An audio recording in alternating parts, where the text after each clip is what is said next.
शुभ सकाळ पिलामाने पिलामाने तुमे सब केमती अछ भल अछ ना। अच्छा आज आमे तुम साहित्य बहिर गोटे विषय पढ़ी आगुरु पढ़ी मने थिबो निश्चय स्वाधीन देशर संतान आमे कविताटी पढ़ी से कवितार आउ दुईटी पद आज आमे पढ़िबा। अच्छा पिलामाने आमे तो स्वाधीन देशर संतान आमे दुईटी पद पढ़ी सारी आज को पदटी पढ़िबा तृतीय पद पढ़िबा किंतु तृतीय पदटी पढ़िबा पूर्वरु आमे किछि प्रश्न उत्तर आलोचना करिबा। तमे जो दुईटी पद पढ़िथिल ता आधारित किछि प्रश्न मु तुमको पचारिबी। प्रथम प्रश्न आम शरीर रे शक्ति किए भरी थाए कहिला देखी। हाँ ठीक उत्तर कहिच। आमर शरीर रे आमर माटी माँ आम शरीर रे शक्ति भरी थाए। द्वितीय प्रश्न कविंक मतरे चौदिग किपरि हसे कहिला देखी। हाँ सूर्य आलोक रे आमर चौदिग हसी उठे। कवि एथरे कहिचंती कौन कहिचंती सूर्यंक आलोक रे आमर चौदिग हसी उठे। वेरी गुड पिला माने। तृतीय प्रश्न माटी आमको कौन दिए बोली कविता रे कुहा जाईची कौन कौन दिए मने पकेला। हाँ वेरी गुड माटी आमको फल शस्य पनीपरिबा एगुड़िक दे थाए। शाबाश पिला माने तमे सब मन रखिच। ताहले चलो आज आमे तृतीय पाठटी पढ़िबा।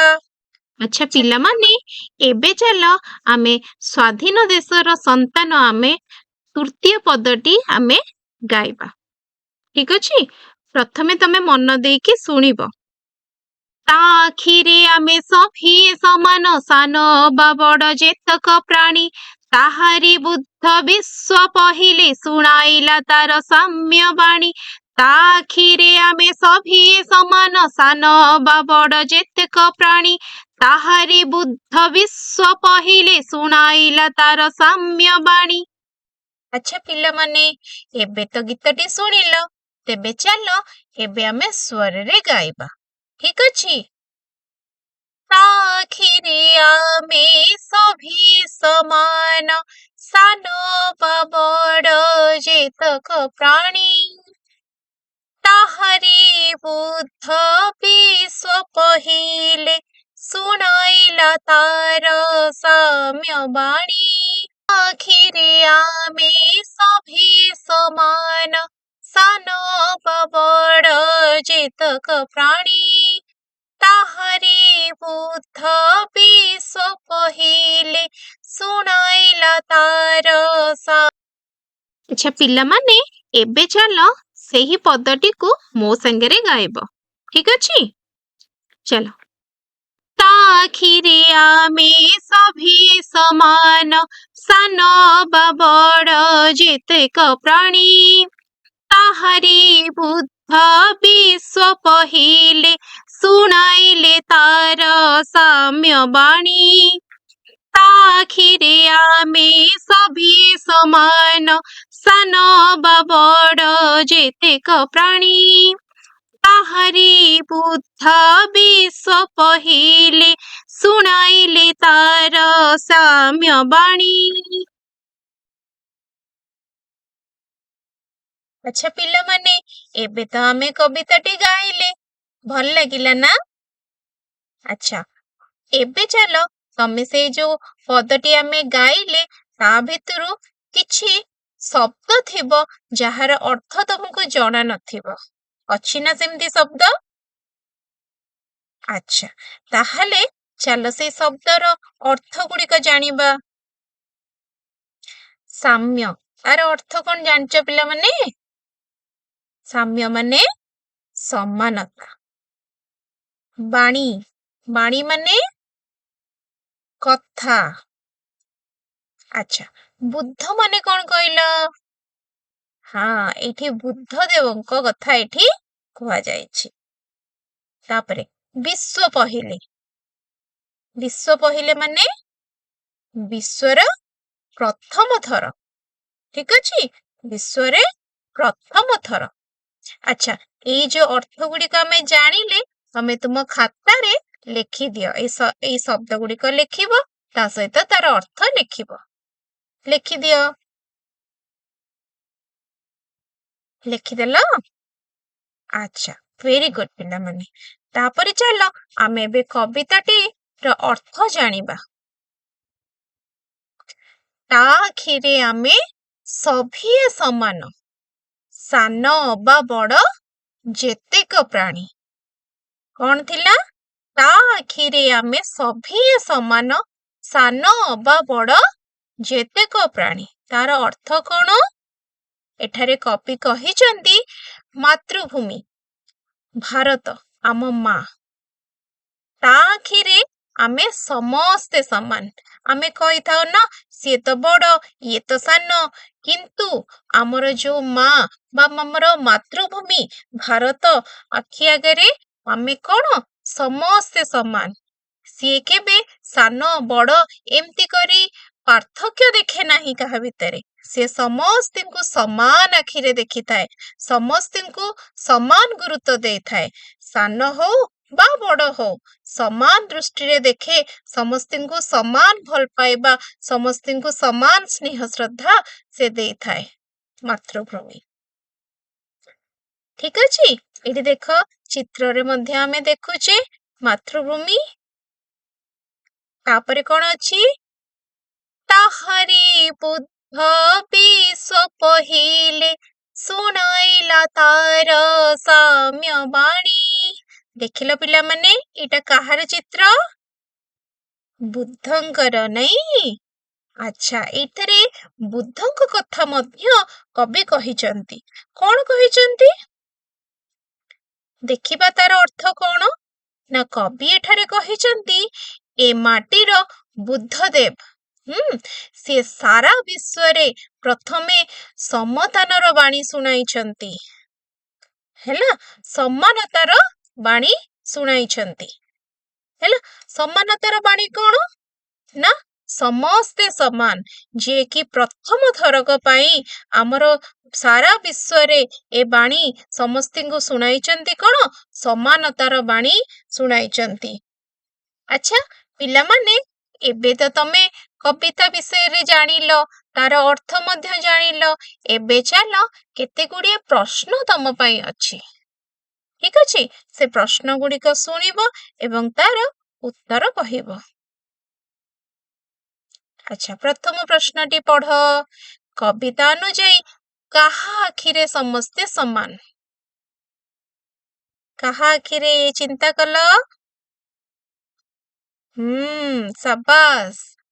ଆମ ଜନ୍ମଭୂମି ଭାରତ, ଭାରତ ମାଙ୍କ ଆଖିରେ ଆମେ ସଭିଏ ସମାନ। ଦ୍ୱିତୀୟ ପ୍ରଶ୍ନ, କିଏ ପ୍ରଥମେ ସାମ୍ୟବାଣୀ ପ୍ରଚାର କରିଥିଲେ? କିଏ? ଏବେ କହିଥିଲି। କିଏ କହିଥିଲେ? ହଁ, ସାବାସ୍। କିଏ ପ୍ରଥମେ ପ୍ରଚାର କରିଥିଲେ? ନା ବୁଦ୍ଧଦେବ ପ୍ରଥମେ ସାମ୍ୟବାଣୀ ପ୍ରଚାର କରିଥିଲେ। ତୃତୀୟ ପ୍ରଶ୍ନ, ସାନ ଓ ବଡ଼ ପ୍ରାଣୀଙ୍କୁ କିଏ କିପରି ଦେଖାଯାଏ? ସାନ ଓ ବଡ଼ ପ୍ରାଣୀକୁ ସମାନ ଦୃଷ୍ଟିରେ ଦେଖାଯାଏ। ଆଚ୍ଛା, ଏଇଠି ମତେ ଗୋଟେ କଥା କହିଲ, କିଏ ସମାନ ଦୃଷ୍ଟିରେ ଦେଖେ? କିଏ? Very good. ଜନ୍ମଭୂମି ଆମ ଭାରତ ମା ସବୁ ସାନ ହଉ ବା ବଡ଼ ପ୍ରାଣୀ ହଉ, ସେ ସମସ୍ତଙ୍କୁ ସମାନ ଦୃଷ୍ଟିରେ ଦେଖେ। ଆଚ୍ଛା ପିଲାମାନେ, ଏବେ ତମ ପାଇଁ ଆଉ କିଛି କାମଟେ ଦିଆଯାଇଛି, ତାକୁ ତମେ ଲେଖିବ। ଠିକ ଅଛି, ଏବେ କିଛି ଅସଜଡ଼ା ପଦ ଦିଆଯାଇଛି। ହେଲା, ତାକୁ ସଜାଡ଼ିକି ଖାଲି ଘରେ ଲେଖିବ। ହେଲା, ପ୍ରଥମେ ଆମେ ପଢିବା କଣ ଦିଆଯାଇଛି ଅସଜଡ଼ା ପଦଟି। ବାଣୀ ତାର ସାମ୍ୟ ଶୁଣାଇଲା। ବାଣୀ ତାର ସାମ୍ୟ ଶୁଣାଇଲା। ତାକୁ ସଜାଡ଼ିଲ ଦେଖି, କଣ ହବ ଉତ୍ତର? କୁହ। Very good. ଶୁଣାଇଲା ତାର ସାମ୍ୟ ବାଣୀ। ତାପରଟା ଦେଖିଲ, ସଭିଏ ତା ଆମେ ଆଖିରେ ସମାନ। ସଭିଏ ତା ଆମେ ଆଖିରେ ସମାନ। ସଜାଡ଼ିଲ ଦେଖି ପଦଟିକୁ। Very good. ତା ଆଖିରେ ଆମେ ସଭିଏ ସମାନ। ଠିକ ଅଛି।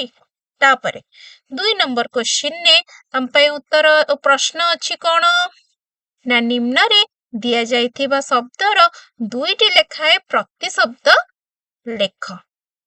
ହେଲା, ଏବେ ଲେଖିବା। କଣ ଅଛି ଶବ୍ଦ? ଆଖି। ଆଖିର 2ଟି ପ୍ରତିଶବ୍ଦ କଣ କହିଲ ଦେଖି? ସାବାସ୍। ନୟନ, ଚକ୍ଷୁ। ହେଲା, 2ଟି ପ୍ରତିଶବ୍ଦ ଆଖିର କଣ କଣ? ନୟନ ଆଉ ଚକ୍ଷୁ। ଲେଖୁଛ ତ ପିଲାମାନେ ଖାତାରେ? ହଁ, ମୁଁ ତମ ଖାତା ଦେଖିବି। ସମସ୍ତେ ଲେଖ। ଆଚ୍ଛା, ତାପରେ କଣ ଦେଇଛି? ବିଶ୍ୱ। ବିଶ୍ୱର ସେମିତି 2ଟି ପ୍ରତିଶବ୍ଦ କଣ ଦେଖି କହିଲ? ତାପରେ ଲେଖିବ। ହଁ, ବିଶ୍ୱର ଜଗତ ଆଉ ଧରା। 2ଟି ପ୍ରତିଶବ୍ଦ ବିଶ୍ୱର କଣ? ଜଗତ ଆଉ ଧରା। ସେମିତି ବାଣୀର 2ଟି ପ୍ରତିଶବ୍ଦ କହିଲ ଦେଖି।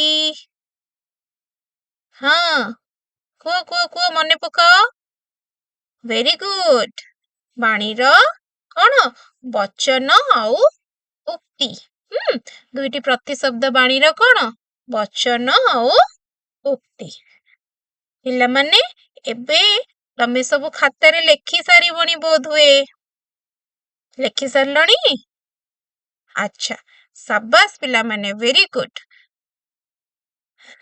ଏବେ ତମ ପାଇଁ ଗୋଟେ ଗୃହ କାର୍ଯ୍ୟଟେ ଅଛି, ଯୋଉଟା କି ତମ ମାନେ ଘରେ ଏଟାକୁ ଲେଖିକି ଆଣିବ। ଏହି ପଦ୍ୟାଂଶର ମୁଖ୍ୟ ବାର୍ତ୍ତା କଣ ରହିଛି? ଏହି ପଦ୍ୟାଂଶର ମୁଖ୍ୟ ବାର୍ତ୍ତା କଣ ରହିଛି ତାକୁ ତମେ ଘରେ ଲେଖିକି ଆଣିବ।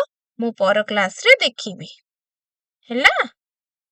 ଆଚ୍ଛା ପିଲାମାନେ, ଆଜି ତ ଆମେ ପଢିଲେ।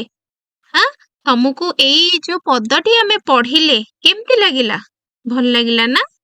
ଆଚ୍ଛା, ଆଜି ଆମେ କଣ ଶିଖିଲେ କହିଲ ଏଇ ପଦଟିରୁ?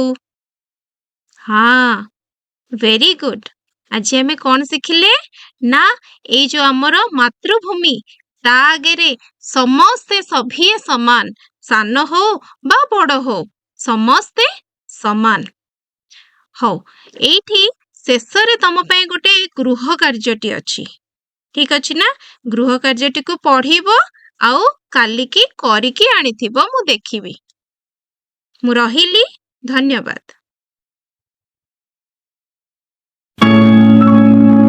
ଖୁସିରେ ଶିଖିବା ସମସ୍ତଙ୍କର ଅଧିକାର। ନମସ୍କାର।